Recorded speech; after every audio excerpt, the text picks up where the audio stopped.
I remember the sound of the ocean that night. Steady, soft, almost like it was trying to calm me. Then came the sound that broke me. My son's voice, sharp, cold, unrecognizable. "Move to the guest room," he said. "We're bringing my wife's family. If you don't like it, there's a nursing home down the street." My hand froze around the phone. For a moment, I thought I misheard him. But then he repeated it, slowly, deliberately, like he was reading from a script someone else had written. And that was the moment I realized I'd built comfort for everyone but myself. "My name is Diane. I'm 63 years old, and until recently, I thought I'd earned my peace. Tell me, where are you watching from tonight? Maybe you've known a moment like mine, the kind that doesn't just hurt but redefines you. Because until that phone call, I was a woman who believed she had everything in order. After 30 years of running my catering company, a business I built from scratch while raising my son alone, I finally sold it. It wasn't just a business to me. It was proof that I could survive, that I could turn heartbreak and sleepless nights into something beautiful. When the sale went through, I didn't buy jewelry or a car. I bought a dream, a pale sunlit beach house nestled along the Carolina coast, wide porch, blue shutters, white curtains that danced with the wind.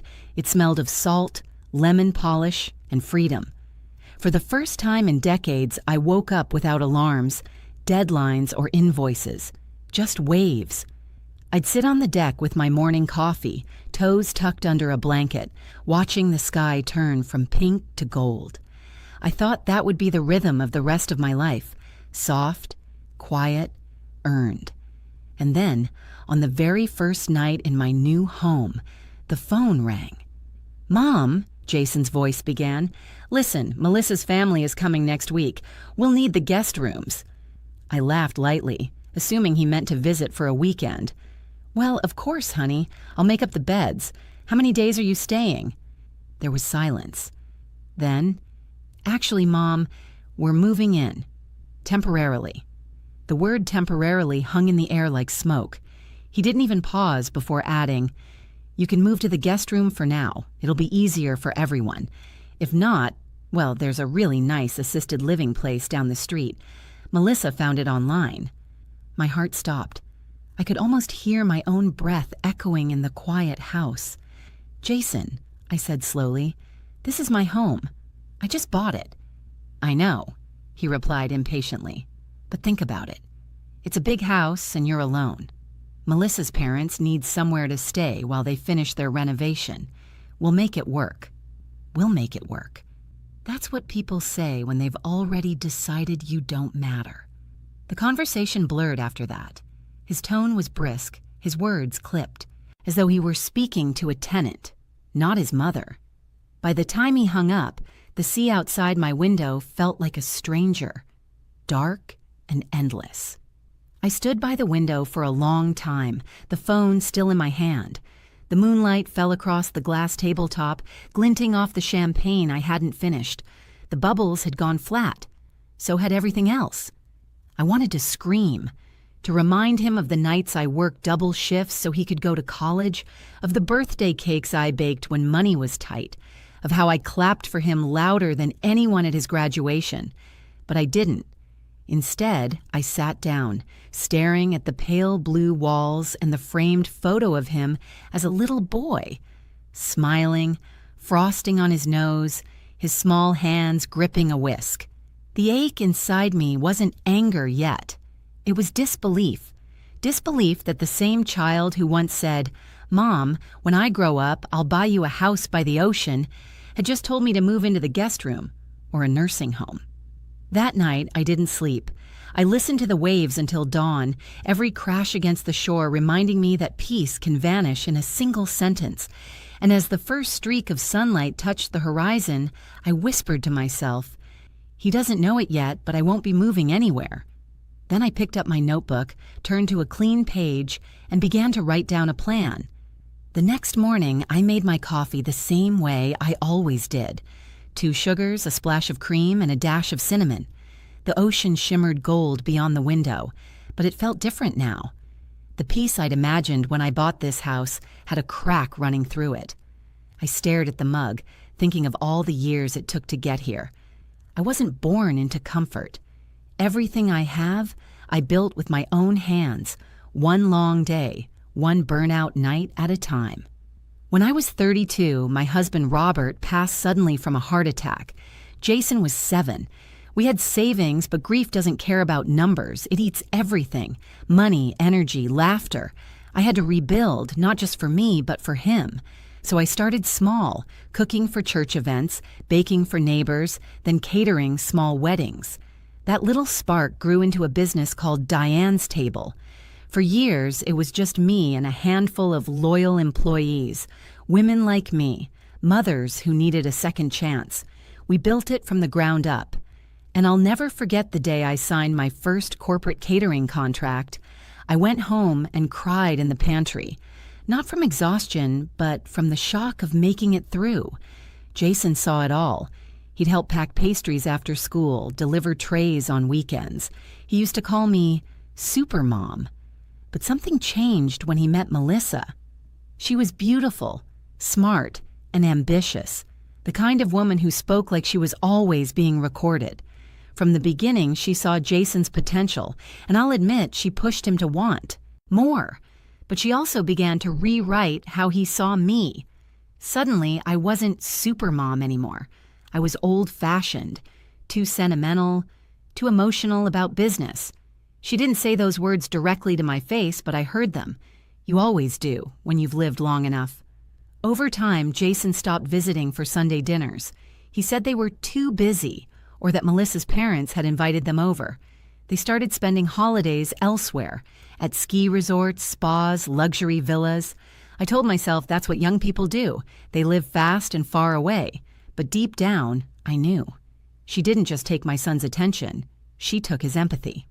When I finally sold Diane's Table, I thought maybe that distance would close. I even called Jason before signing the final papers. "Mom, that's great," he said. "You deserve some rest. You'll love the quiet life." He sounded proud, or maybe just relieved that I was stepping back.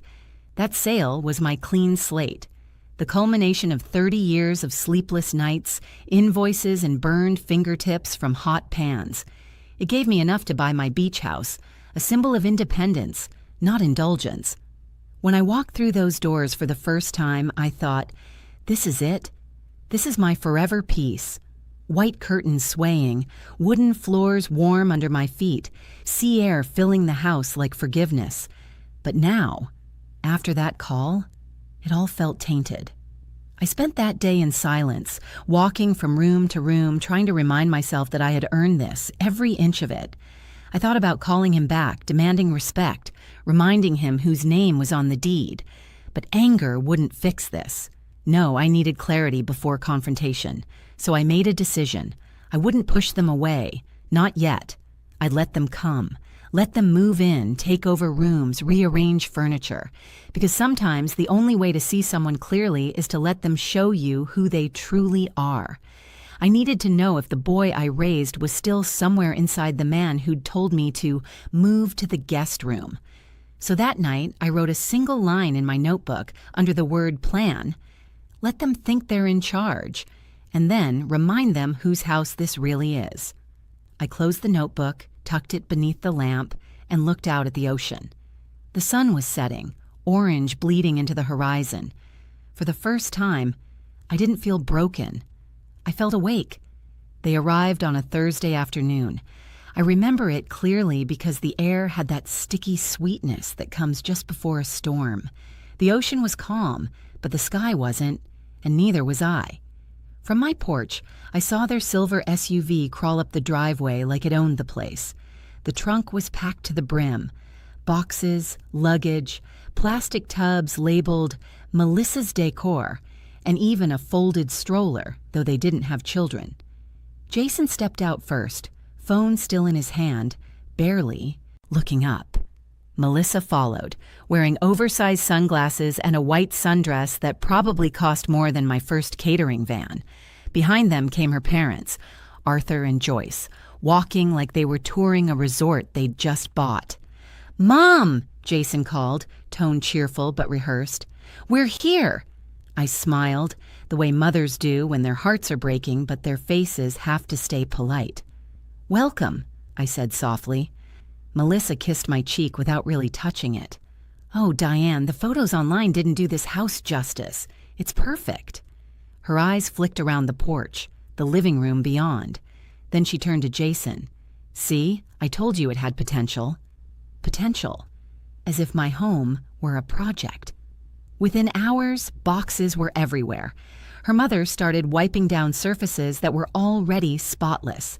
Her father opened my fridge, frowning at the lack of sparkling water options. Melissa marched through each room like a designer on assignment. "We'll move this sofa closer to the window. This rug feels dated. Oh, and maybe repaint that wall. The beige is a little sad." I stood silently, watching as the life I had imagined, quiet mornings, open space, my own rhythm, was rearranged around me. "Mom," Jason said, dropping his duffel by the stairs, "Melissa's parents will take the downstairs guest room. We'll use the one upstairs next to the balcony. You can use the smaller one at the back." I blinked. "The laundry room?" He hesitated, but Melissa jumped in smoothly. "It's cozy, Diane, and quiet. You'll love it." Cozy and quiet, like a cage. By evening, they were unpacked and laughing in my kitchen, the one I'd spent weeks organizing. Melissa's mother poured wine into crystal glasses she'd brought herself. "We'll make this place shine," she said brightly. "Family homes need a woman's touch." I almost laughed. There were 3 women in that house, but apparently only one counted. While they toasted to new beginnings, I stood by the sink, washing dishes that weren't dirty, pretending the steam was fog and not the tears burning behind my eyes. Through the reflection in the window, I saw my late husband's photograph sitting on the shelf. Or rather, I saw where it used to sit. The space was empty. I found the frame later in a drawer, tucked beneath a pile of new coasters Melissa had bought that afternoon. That was when something inside me shifted. I wasn't just hurt anymore. I was awake. The next morning I made breakfast. Out of habit more than kindness. They came down late, dressed like they were heading to brunch at a country club. Jason barely looked at me when he said, "Mom, Melissa's planning to redecorate the living area. You're okay with that, right?" I sipped my coffee slowly. "Of course. It's just a house."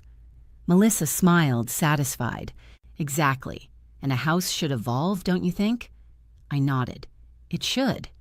But in my mind, I was already evolving something else. A plan. That night, when the house finally quieted and I could hear the waves again, I sat on the porch under the string lights I'd hung myself. My notebook rested on my lap. I flipped to a clean page and wrote, "They think they're building comfort. They're actually building proof." Because I wasn't going to fight them yet. No, I was going to let them get comfortable, let them talk, let them reveal exactly who they were when they thought I was powerless. The storm clouds gathered far out at sea that night, silent, heavy, waiting. And I thought, good, let it rain. By the 3rd day, my once peaceful beach house felt like a hotel I couldn't check out of. Melissa's voice echoed through the halls like a ringtone I couldn't silence, ordering new curtains, planning to update the flow, moving my things as if they were clutter. Jason barely noticed. He was always glued to his phone, scrolling through emails, pretending he didn't hear his wife's every insult disguised as advice. But I heard, and I remembered.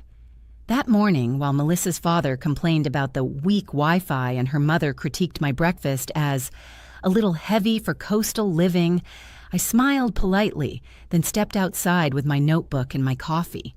The ocean was gray that day, still beautiful but unreadable.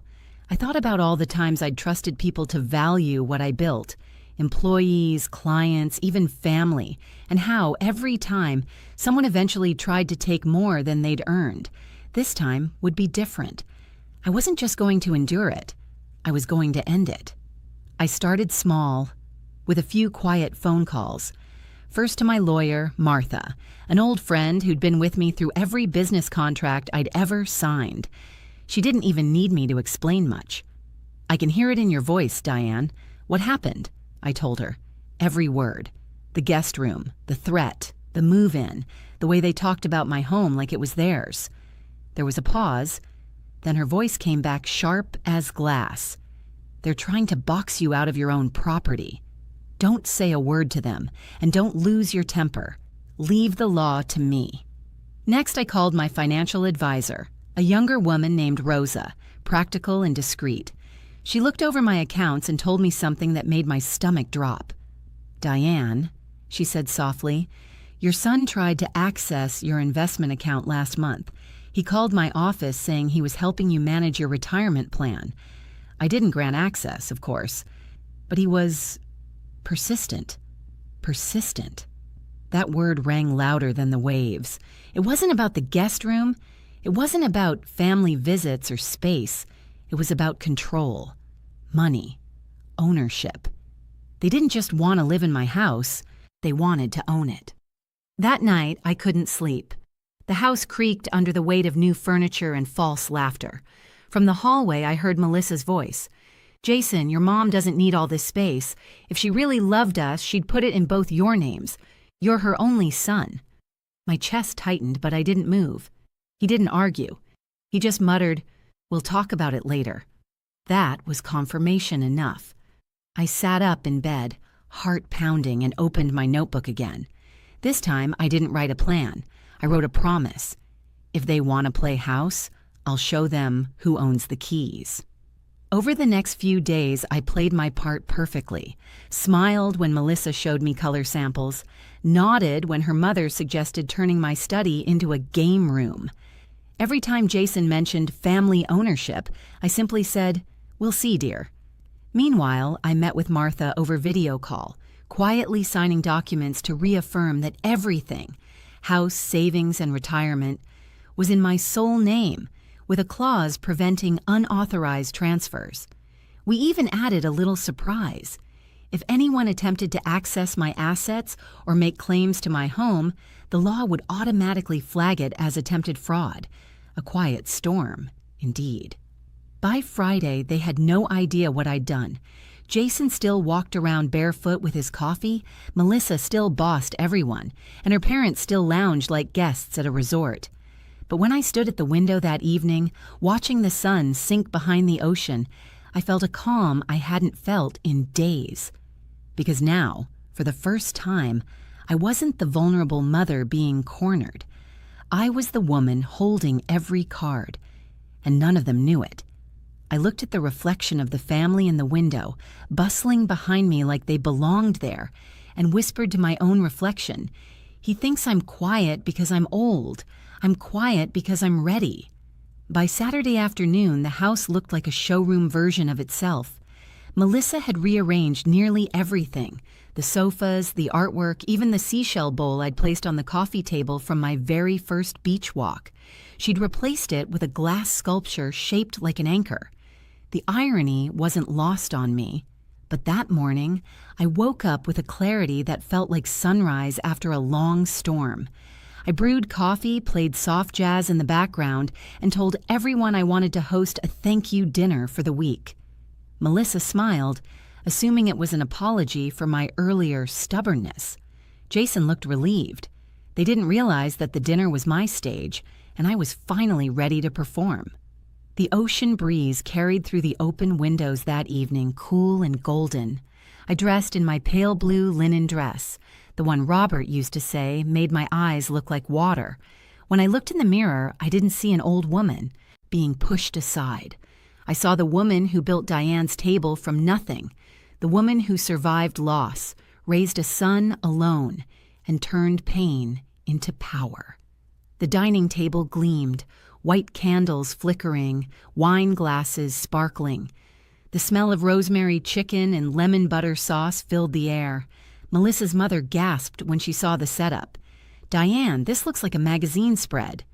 I smiled. Old habits die hard. They all gathered, cheerful, talking loudly about plans for family gatherings and holiday photos by the water. I poured wine for everyone, listening, nodding. Jason raised his glass. To family and new beginnings. I raised mine too. To truth, I said softly. He blinked. What was that, Mom? Nothing, dear. Just truth. Dinner went on with laughter, mostly theirs, but I could feel it building in my chest, that steady confidence that comes when you finally stop fearing the storm. After dessert, I stood up slowly.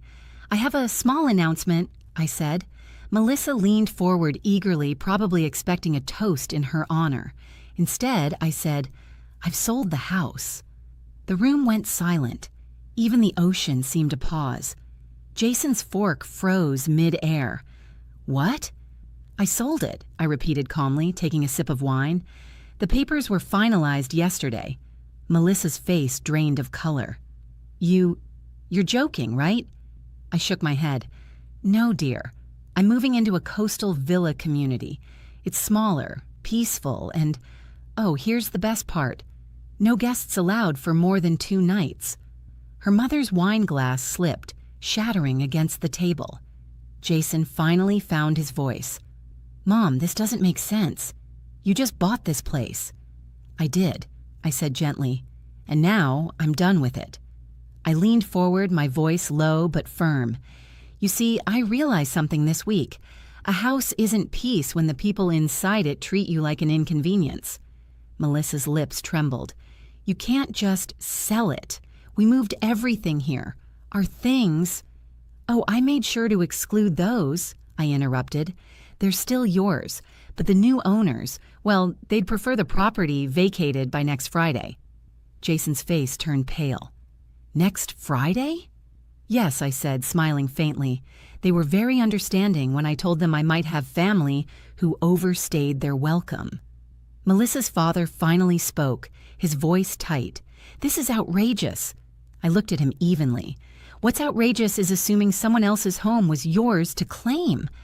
I walked toward the window then, looking out at the waves. I built a life from nothing, and when I finally tried to rest, I was told to move to the guest room, or worse, a nursing home. I turned back to them, meeting each of their eyes. So I decided to move, but not the way you planned. No one spoke. The only sound was the hum of the ocean and the faint crackle of candle wax. I poured myself another glass of wine and sat down slowly. You can finish your dinner, I said quietly. But after tonight, I think we'll all be dining in separate homes. Jason stood, his chair scraping harshly against the floor. I can't believe you'd do this. I met his eyes, calm, steady, and I can't believe I had to. The silence after my announcement stretched thin and sharp, like the air before thunder. Melissa's mother was still frozen, her fingers trembling over the shards of her broken glass. Jason's lips parted as if to speak, but no sound came out. For the first time in days, I felt the calmest person in the room. Melissa finally found her voice. You sold the house. Each word was spat like it burned her tongue. Yes, I said. And quite successfully, might I add. The new owners were delighted. Apparently, beach houses with ocean views are in high demand, especially ones with a touch of family drama. Jason's eyes widened. Mom, this isn't funny. It's not meant to be, I replied softly, but it is fair. Melissa pushed back her chair. You can't just do this behind our backs. I raised an eyebrow. Behind your backs? Melissa, I didn't know I needed your permission to manage my own property. She crossed her arms, shaking with anger. You're being vindictive. No, I said evenly. I'm being awake. Jason stood, voice rising. You blindsided us, Mom. We had plans. I met his gaze, steady, unwavering. So did I. But mine were interrupted the moment you told me to move into a guest room in my own home. Do you remember that, Jason? Because I do. Every single word. His face flushed, guilt flickering behind his eyes. Melissa tried to step in, her tone syrupy again. We were just trying to make things easier for you, Diane. You're getting older. I cut her off. Stop. She blinked. Don't say older like it's an insult. I've lived long enough to recognize manipulation when it's dressed as concern. I let my words settle before I added, you see, I learned something about you two this week, about your plans.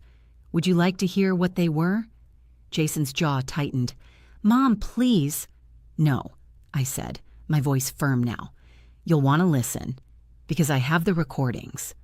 Melissa's smirk faltered. Recordings? Yes, I said simply. From the phone call, the one where my son told me to move to a nursing home, and from the nights you two whispered in the hallway about taking over the house and managing my accounts. You weren't very careful. Her face drained of color. You what? That's illegal. No, dear. What's illegal is attempting to access someone's financial accounts without consent. You remember that, Jason? He swallowed, hard, avoiding my eyes. I called Rosa, I continued. She told me about your little attempt to co-sign on my investment accounts last month. Did you really think I wouldn't find out? Jason's shoulders sagged. Mom, I was just... What? I snapped, the calm in my tone cracking for the first time. Protecting me, helping me, or trying to make sure my money was safe, in your hands. The silence that followed was louder than any argument. Melissa's parents stood awkwardly, eyes darting between us. I turned to them, my voice polite but final. Mr. and Mrs. Caldwell, I suggest you start packing tonight. The movers will be here in 3 days. Melissa's mother opened her mouth, then closed it again. They both shuffled toward the stairs without another word. Jason looked shattered. Mom, I didn't mean for it to go this far. I nodded slowly. That's the problem, Jason. You never mean it. You just let it happen. I walked toward the window, the moonlight falling across the waves. My voice softened. You were my greatest joy, my reason to fight through every hardship. And somehow, you became the person who thought I was disposable. He stepped forward. Please, Mom, don't do this. I turned to face him, tears stinging but my voice steady. I already did. When the door finally closed behind them, the house felt like it exhaled. The air grew lighter. The silence was no longer hostile. It was healing. I sat by the window until sunrise, watching the tide pull away from shore, leaving smooth, untouched sand behind. That's what letting go felt like. And for the first time in years, I didn't feel guilty for choosing myself. A week later, the movers came. They carried away every trace of Melissa's curated chaos. The velvet pillows, the anchor sculpture, the scented candles that never smelled like home. By noon, the house was empty again. The echo of their laughter was gone, replaced by something softer, truer. Peace. I walked through each room one last time, my fingers brushing the walls I'd once painted myself. There were faint outlines where my family photos had hung, memories that had lived here briefly, then outgrown the space. When I reached the porch, the ocean breeze greeted me like an old friend.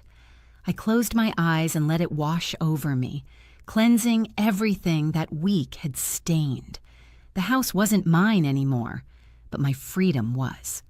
3 days later, I moved into my new home, a small villa just a few miles up the coast.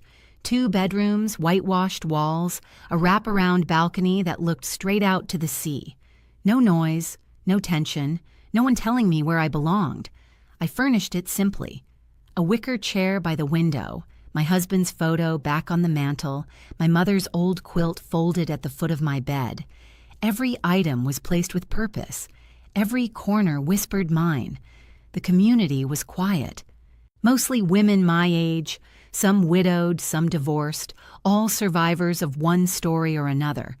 We shared morning walks, recipes, and sometimes silence, the kind that heals instead of hurts. One evening, as I watched the sun melt into the water, I received a letter. It was from Jason. The handwriting was uneven, shaky. He wrote that Melissa had left him, that she'd blamed him for everything, for the house, for the exposure, for the embarrassment. He said he'd lost his job too and was trying to start over. Then, near the end, came the line that stung and soothed all at once. "I don't expect you to forgive me, Mom, but I finally understand what it means to build something on your own and how easy it is for others to destroy it. I'm sorry." I read it twice. Then I folded the letter carefully and placed it beneath a jar of seashells on my table.